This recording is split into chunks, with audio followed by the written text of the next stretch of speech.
Hi everyone, welcome to the Livingston Public Library's new channel.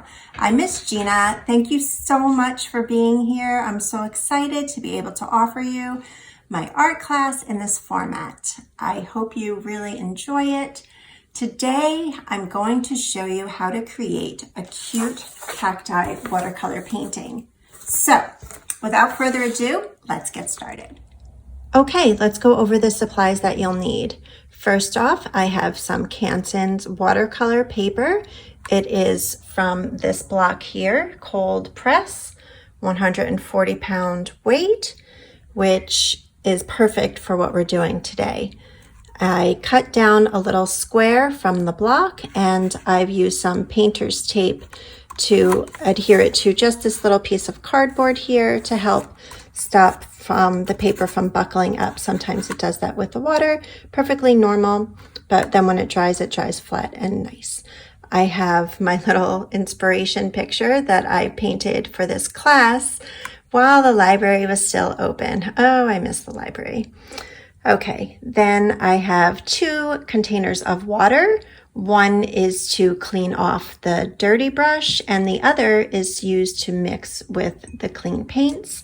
Here are my watercolor paints. My tray comes with this little tin to mix the paints, and I've already pre-mixed some yellow green, some dark green, and some light green. And I went ahead and mixed up some terracotta. Terracotta is a warm reddish orange color, and it's named for the style of clay firing that produces the pottery of this color. And I just love those warm earthy terracotta tones mixed with the greens of succulents. And terracotta actually means fired or cooked earth in Italian, and I just love how that looks. So to mix the terracotta, I mixed up some burnt sienna and cadmium red from my palette.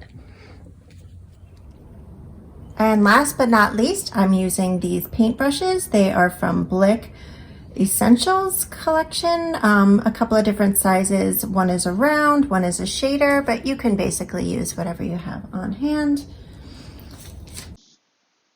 Start with the yellow-green, just go right in and start creating the shapes. I tapped in some of the medium green right on top and just let that blend in while it was still wet. Then I went in with the darker green to give some color variation and some shape variation. I made a different kind of cactus in the middle there and tapped in some of the dark green and let it blend right in. Just kind of push it around with your brush. Using the dark green again, I went over to the right. And then using the medium green again for some color variation and some shape variation to keep it interesting. I like to do an odd number of objects. It just makes the picture visually more interesting. I wanted to let the top dry a little bit, let that layer dry. So I picked up some of the terracotta on my brush, and you can see how pretty that color looks. However, this brush didn't work for what I was trying to do, so you'll see later on in the video how I have to come back in to even that color out. Now that the top is dry, I go back in and add these lines. And you can see they really take on some dimension here, although it kept on reminding me of watermelon when I was painting these. I think I was just hungry. I went back in with that darker green and just dotted some of the color in, and at this point it was dry, so it didn't blend. Added some lines to the dark green cactus, and then added some pretty pops of color with the flowers. If you've ever seen a cactus bloom, they are so beautiful. With the very tip of the round brush, I went in and added the little needles to the cactus. I just kind of did little V shapes. I wanted these to be chunkier, so that's why I used the tip of the brush.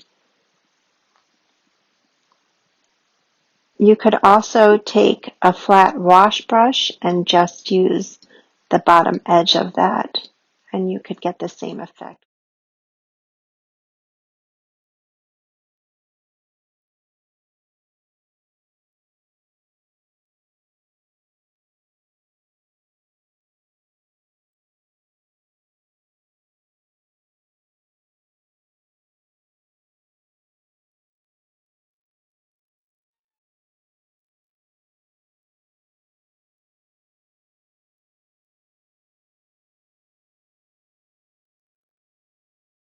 Here I go in with a round brush and just even that color out on the bottom, and that's it.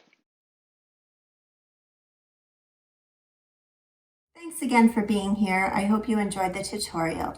Please let me know in the comments down below what you think, what you would like to see me paint next.